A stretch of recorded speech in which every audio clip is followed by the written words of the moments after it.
operation of the machine becomes so odious, makes you so sick at heart that you can't take part. You can't even passively take part. And you've got to put your bodies upon the gears and upon the wheels, upon the levers, upon all the apparatus, and you've got to make it stop. And you've got to indicate to the people who run it, to the people who own it, that unless you're free, the machine will be prevented from working at all.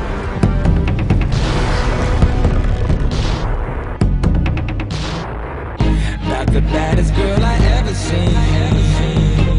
Straight up out a movie scene. You predicted that the world was becoming a global village. We'd have global consciousness.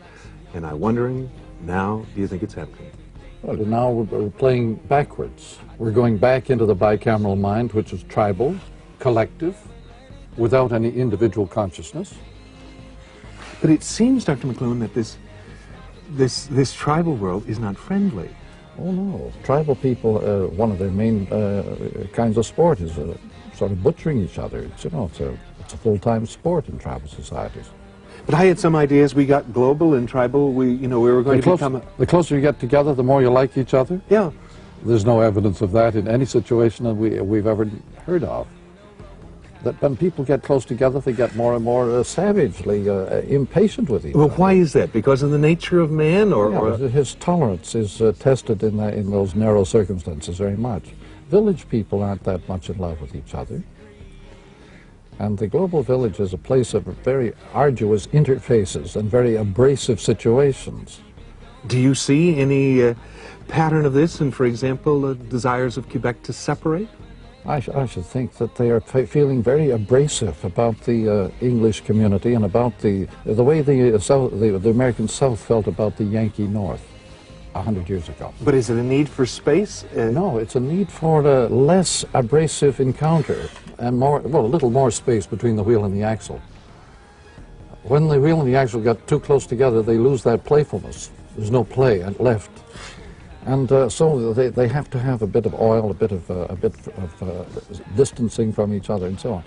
And is this distancing, is this going to be a pattern right around the world? Apparently, separatisms are very frequent all over the globe at the present time. Every country in the world is loaded with regionalistic, nationalistic little groups. Even Belgium has a big separatist movement.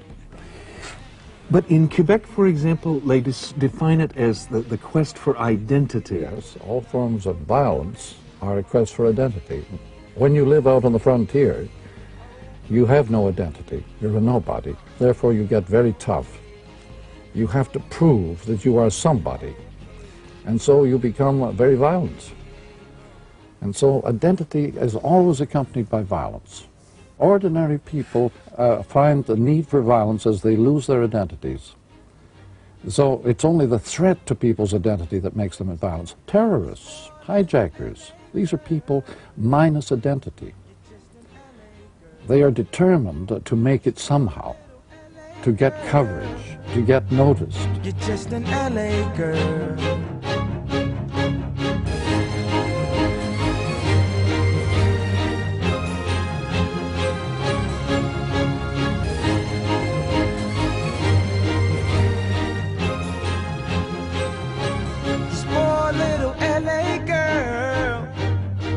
You're just an LA girl, you need to stop it now. Spoiled little LA girl. You're just an LA girl, you need to stop it now.